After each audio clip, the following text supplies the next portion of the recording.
Welcome to கதைகளின் குரலோசை. நான் உங்கள் மயிலினி. நான் ஒரு ஏட்டுக்கல்வி இல்லாத பேதை.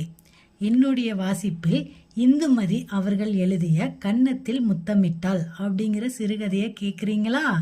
கேட்டுட்டு உங்களோட கருத்துக்களையும் மறக்காம கமெண்ட் பாக்ஸில் சொல்லிட்டு போங்க. சரி, கதைக்குள்ளே போகலாமா? அத்தியாயம் 10. வெளியில் எங்கோ அலைந்துவிட்டு அப்போதுதான் வீடு திரும்பியிருந்தான் சத்யா. வெயிலின் கடுமையும் அலைச்சலும் மிகவும் களைப்படைய செய்திருந்தது சத்யாவை. கொஞ்சம் கழித்து சாப்பிடன் வரேன்மா என்று சொல்லிவிட்டு உள் அறையில் மின் விசிறியை திருகி வேகமாக சுழல விட்டு வெறும் தரையில் தலையணை ஒன்றை எடுத்து போட்டு படுத்த போதுதான் வாசல் கதவின் அழைப்பு மணி கேட்டது. சத்யா, கொஞ்சம் யாரு என்று போய் பாரேன் என்று சமையலறையில் இருந்தே குரல் கொடுத்தாள் அம்மா. கை மாவா இருக்குப்பா என்று கூடவே சமாதானமும் சொன்னாள். அத்தனை அழைப்புக்கிடையிலையும் மீற முடியாதவனாக எழுந்து போனான் அவன். கதவை திறந்ததும் சடார் என்று முகம் மலர்ந்தது. கண் அகன்று குரல் சந்தோஷமாக வெளிப்பட்டது. அட சிவா, வாப்பா, வாங்கத்த என்று வரவேற்றவனாக உள்பக்கம் திரும்பி அம்மாவிற்கு குரல் கொடுத்தான். அம்மா, சிவாவும் அத்தையும் வந்திருக்காங்கம்மா, பாருமா, வாமா என்று உற்சாகமாக. தேன்குழல் பிழிய மாவு பிசைந்து கொண்டிருந்த கமலம் அந்த கையுடனே வந்து, வாங்கக்கா, வாசிவா என்று வரவேற்றாள். உள்ளே வந்து அவர்கள் கூடை நாற்காலியில் உட்கார்ந்ததும் மின் விசிறியை சுழல விட்டான் சத்யா. அம்மா, முதல்ல இவங்களுக்கு குடிக்க ஜில்லுன்னு ஏதாவது கொண்டு வா, நல்ல வெயில்ல வந்திருக்காங்க பாரு என்றதும் கமலன் உள்ளே திரும்ப பாக்கியத்தம்மாள் தான் கொண்டு வந்திருந்த பச்சனை பைகளோடு, எங்கே இருக்க கமலம், அண்ணா எப்படி இருக்காரு என்று கேட்டாள். சிவாவின் எதிரில் இன்னொரு கூடை நாற்காலியை நகர்த்தி போட்டுவிட்டு உட்கார்ந்து கொண்ட சத்யா சிவாவை மிகவும் பிரியமாக பார்த்து கேட்டான். என்ன சிவா, வர்றத லெட்டர் போடவே இல்லையே என்று.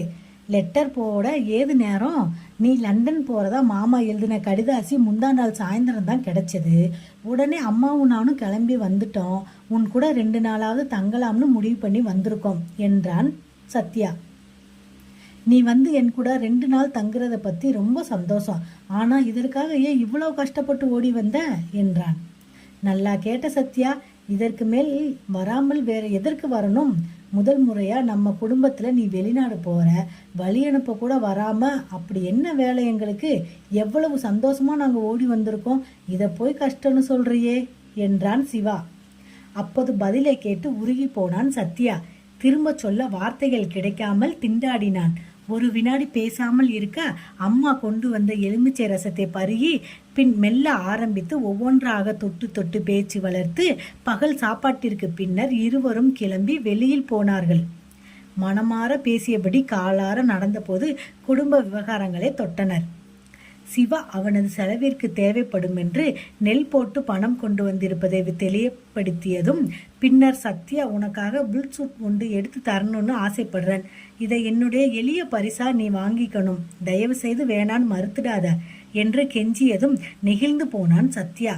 உடனே எதனாலோ யாமினியின் நினைவு வந்தது. இப்படிப்பட்ட நல்ல மனதுடைய ஒருவனை அவள் மறுப்பதில் துக்கப்பட்டு இதை பற்றி அவன் யாமினியிடம் நேரடியாக பேச போனாலும் அப்பா பேசிய போதே உடனிருந்து கேட்டிருந்தான். அதற்கு யாமினியிடமிருந்து வந்த பதிலும் அவனுக்கு தெரியும். சிவாவே அவள் கல்யாணராமன் என்று கேலி செய்வதும் பட்டிக்காட்டு ஆள் என்று அலட்சியப்படுத்துவதும் தெரியும். நிச்சயமாக அவனை கல்யாணம் பண்ணிக் கொள்ள மாட்டான் என்பதும் தெரியும். அவளது மறுப்பிலும் தவறு ஏதும் இல்லை என்றாலும் இழப்பு இருப்பது நிஜம். சிவாவை போன்ற அன்பான அடக்கமான எல்லாவற்றிற்கும் மேலாக இவர்களின் குடும்பத்தில் விசுவாசமும் நேசமும் மிகுந்த இன்னொரு மனிதன் கிடைக்கப் போவதில்லையே. யாரோ ஒரு 3ஆம் மனித மாப்பிள்ளை இவர்களின் உதவிக்கு ஓடி வரப்போவதில்லை. மாமா பையன் லண்டன் போகிறானே, செலவுக்கு பணம் தேவைப்படுமே என்று நெல் போட்டு பணம் கொண்டு வரப்போவதில்லை. என் பரிசாக ஒரு சூட் வாங்கி கொண்டுதான் ஆக வேண்டும் என்று கட்டாயப்படுத்த போவதும் இல்லை. ஆனால் இதையெல்லாம் சொல்லி யாமினியின் மனதை மாற்றிவிட முடியாது. அப்படி மாற்றவும் இவன் இஷ்டப்படவில்லை. வற்புறுத்தினாலோ நன்று விசுவாசனத்திற்காகவோ செய்து கொள்வதில்லை கல்யாணம். பரஸ்பர அன்பு தேவை, காதல் தேவை, ஒருவருக்கு ஒருவர் உருகுகிற உருக்கம் தேவை, பெயரை நினைத்த மாத்திரத்தில் நெகிழ்ச்சி தேவை. இவை எதுவுமற்று செய்து கொள்கிற கடமை உணர்ச்சி இல்லை கல்யாணம். அவனையும் மீறி ஆழமான பெருமூச்சு ஒன்று வெளிப்பட மிக நிதானமாக தன் பேச்சினால் சிவாவின் மனது புண்பட்டு விடக் கூடாது என்று என்கிற ஜாக்கிரதை உணர்வோடு ஆரம்பித்தான். ரொம்ப நன்றி சிவா, எங்கள் மீது இவ்வளவு ஆழமா அக்கறைப்பட உன்னை விட்டா வேற யார் இருக்காங்க சொல்லு என்றான் சத்யா. மென்மையாய் புன்னகைத்தான் சிவா. அதையே நானும் திருப்பி சொல்ல வேண்டியிருக்கும் சத்யா என்றான் சிவா. அந்த நிஜம் பிடிபட ஒரு வினாடிக்கு பின் வருத்தம் கலந்த குரலில் தொடர்ந்தான் சத்யா. இதெல்லாம் நமக்கு தெரியுது, ஆனால் யாருக்கு தெரியணுமோ அவங்க தெரிஞ்சுக்க மாட்டேங்கிறாங்களப்பா என்றான். யாருக்கு தெரியணும் நீ நினைக்கிற சத்யா என்றான் சிவா. உனக்கு தெரியும் சிவா நான் யார சொல்றேன்னு. இல்லப்பா எனக்கு தெரியல என்றான் சிவா. யாமினியத்தான் சொல்றேன் என்றான் சத்யா. ஓ என்று முகம் மாறாமல் புன்னகை மாறாமல் அவனை திரும்பி பார்த்த சிவா அமைதியாக பேசினான். சத்யா, நீ எல்லாம் தெரிஞ்சவன் தான், என்னை விட ரொம்ப படிச்சவன். உனக்கு நான் சொல்லணும் என்ற எந்த அவசியமும் இல்லை. சில விஷயங்கள் நடக்காதுன்னு தெரிஞ்சப்புறம் அதையே போட்டு மனசுல போட்டு வதச்சுக்கிறதுக்கு பிரயோஜனமே இல்லை. இனிமே நாம செய்ய வேண்டியது யாமினிக்கு ஏற்றவனா அவன் மனசுக்கு பிடிச்சவனா தேடி தர வேண்டியதை தானே தவிர நாம் நினைச்சபடி நடக்கலையேன்னு ஆதங்கப்படக்கூடாது. அனாவசியமான எண்ணங்களை வளர்த்துக்க கூடாது. அப்புறம் அவஸ்தை தான் படணும். அந்த மாதிரி எந்த கற்பனையும் வளர்த்துக்காத காரணத்தினால எனக்குள்ள எந்த ஏமாற்றமும் இல்லை. நானே யாமினியோ நினைக்காத ஒன்ன நீங்களாவே நினைச்சு ஏன் கஷ்டப்படுத்திக்கிறீங்க? இல்ல புரியல. ஒருவேளை நான் பாதிக்கப்பட்டுருவனோ என்கிற எண்ணமா சத்யா? நான் ரொம்ப தெளிவா இருக்கேன், சந்தோஷமா பேசுறேன். அதனால இனிமேல் எனக்கு எந்த விஷயத்தை பத்தியும் கவலை இல்லை, பேசவும் வேண்டாம், உள்ளுக்குள்ள வருத்தப்படவும் வேணாண்டா. இப்போ மாதிரி நான் எப்பவும் உங்க சிவாவா இருக்கதான் ஆசைப்படுறேன். புரியுதா சத்யா என்றான் சிவா. ஒரு வினாடி பதில் எதுவும் சொல்லாமல் அவனையே பார்த்து கொண்டு நின்ற சத்யா பின்னர் சட்டென்று அவன் கையை பற்றி கொண்டான். புரியுது சிவா, புரிஞ்சது மட்டும் இல்ல, எனக்கும் பளிச்சுன்னு ஒரு தெளிவு ஏற்பட்டுருச்சு. இனிமே இதை பத்தி பேசவும் மாட்டேன், வருத்தப்படவும் மாட்டேன். வீட்டு மாப்பிள்ளையாகாம போனா என்ன, நீ எங்க சிவாதான், எப்போதும் எங்க சிவாதான் என்றான் சத்யா. அதன் பின்னர் கனமான மௌனம் அழுத்த இருவரும் மெல்ல நடந்து வீடு வந்து சேர்ந்தனர். 2 நாட்கள் பேச்சும் சிரிப்பும் அரட்டையுமாக கழிந்தது. சத்யா புறப்படுகிற நாள் வந்தது. அன்று காலை அம்மாவோடு போய் கங்காதரனை வணங்கி விட்டு வந்தான் சத்யா. ஒரு கவலையும் வேணாம் கமலம், உன் பிள்ளைக்கு எல்லா ஏற்பாடுகளும் செஞ்சுட்டேன். இவன் தங்க தனியா ஒரு தமிழ்காரங்க வீட்டிலேயே இடம் கொடுக்க சொல்லியிருக்கேன். தினமும் இவனுக்கு சாதம் சாம்பார் எல்லாம் கிடைக்கும். அதனால பிள்ளைய பத்தி பிரச்சனையை விட்டு சந்தோஷமா அனுப்பி வை என்றார் கங்காதரன். நீ இருக்கிற போது எனக்கு என்னன்னா பிரச்சனை என்று நிஜமாக கண் கலங்கி சொல்லிவிட்டாள் அம்மா. வாரண்ணே, வீட்டுல ஏகப்பட்ட வேலை கிடக்குது என்று கிளம்பினாள் அம்மா. ராத்திரி 10 மணிக்கு தானே உனக்கு பிளைட் சத்யா, முடிந்தால் ஏர்போர்ட்டுக்கு வாயேன். I wish you all the best என்றார் கங்காதரன். சொன்னாரே தவிர கங்காதரன் விமான நிலையத்துக்கு வரவில்லை. அம்மா, அப்பா, அத்தை, சிவா, யாமினி, ரமா, நித்யானந்தம் எல்லோரும் வந்திருந்தார்கள். 10 மணி விமானத்திற்கு 8 மணிக்கே வீட்டை விட்டு புறப்பட வேண்டும் என்றார் அப்பா. 2 டாக்ஸிகள் ஏற்பாடு செய்திருந்தன. புறப்படும் முன் தெருக்கோடி பிள்ளையாருக்கு சூறை தேங்காய் உடைக்க வைத்தார். நிற்க வைத்து திருஷ்டி சுத்தி போட்டார். ஆரத்தி எடுக்க சொன்னார். டாக்ஸியில் ஏறி உட்காருகிறவரை எல்லோரும் எடுத்துக்கொண்டே எல்லாம் எடுத்து வச்சிட்டியா சத்யா? அம்மா உனக்காக செஞ்சிருந்த பருப்பு பொடி, ஊறுகாய் எதையாவது மறந்து வச்சிட போற?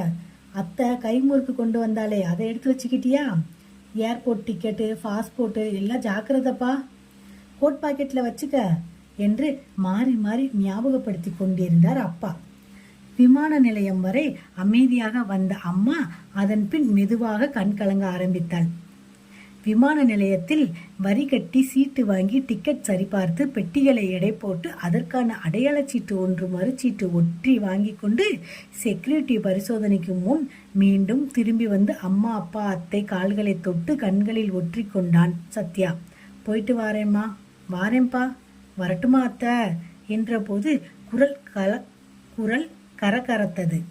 கண்ணோரம் நீர் கட்டி கொண்டு நின்றது. அதை மறைக்க சடார் என்று திரும்பி யாமினியின் கையை பற்றி கொண்ட சொன்னான். வாரன் யாமினி, அம்மா சொல்றபடி கேட்டு நல்லபடியா நடந்துக்க என்ன என்றான் சத்யா. அவள் கலங்கின கண்களை துடைத்தபடி மெல்ல தலையாட்டினாள். எது வேணுமோ தயங்காம எழுது, வரும்போது வாங்கிட்டு வரேன் என்றான் சத்யா. எதுவும் வேணான்னே, நீ நல்லபடியா திரும்பி வந்தா போறோன்னே என்றாள் யாமினி. நான் நல்லபடியா திரும்பி விடுவேன், நீ ஜாக்கிரதையா இரு, அம்மாவுக்கு வாயடிக்காத என்றான் ரமாவை நெருங்கி. வரட்டுமாமா என்று கன்னங்களை தட்டி விடை பெற்றான் சத்யா. நீ கேட்ட அத்தனை ட்ரெஸ்களையும் வாங்கிட்டு வரேன் நித்யா, மறக்காம உனக்கு ட்ரெஸ் எடுத்துட்டு வரேன். என்ன, நல்லா படிக்கணும், அதை விட சண்டை போடாம அம்மாவுக்கு அடங்கி நடக்கணும் என்ன என்றவன் கடைசியாக சிவாவின் எதிரில் வந்து அவன் கையை பற்றி அழுத்தி ஒரு வினாடி பேசாமல் நின்றான். சிவாவின் முகத்தை இமைக்காமல் பார்த்தபடி இருக்க சிவா மெல்ல அவன் முதுகில் தட்டி, போயிட்டு வா சத்யா, எந்த கவலையும் இல்லாம எதற்கு போறையோ அந்த காரியத்தை கவனி, இங்க உனக்கு பதிலா நான் பிள்ளை மாதிரி இருந்து கவனிச்சுக்கிறேன் என்றதும் சத்யா கண் கலங்கினான். அந்த தைரியத்திலேயே தான் கிளம்புறேன் என்று பதிலோடு சடார் என்று திரும்பி எல்லோருக்குமாக சேர்ந்து பாதுகாப்பு பரிசோதனை அறைக்குள் நுழைகிறவரை கையாட்டினான். அவனது உருவம் அறைக்குள் நுழைந்து மறைந்த பின்னரும் வெளியில் அவர்கள் ஒரு வெறுமைய உணர்வுடன் நின்று கொண்டிருந்தார்கள். பிரிவை தாங்க முடியாமல் அழுத கமலத்தை மாறி மாறி சமாதானப்படுத்தினர். அடுத்த 3/4 மணி நேரத்தில் விமானம் புறப்பட போகிறது. அறிவிப்பிற்கு பின்னர் வெளியில் ஓடி வந்து தலைக்கு மேல் அந்த ஏர் இந்தியா விமானம் தங்களை கடந்து செல்வதை பார்த்த பின்னரே கனத்த மனமும் பேச்சற்ற மௌனமுமாக திரும்பி வந்து டாக்ஸியில் ஏறிக்கொண்டனர் அனைவரும். டாக்ஸி விமான நிலையத்தை விட்டு வெளியே வந்து தன் வேகத்தை அதிகரித்து கொண்டது. அத்தியாயம் 10 இதோடு நிறைவடைஞ்சிருச்சு. அடுத்த அத்தியாயத்தை அடுத்த வீடியோவில் பார்க்கலாம். நன்றி.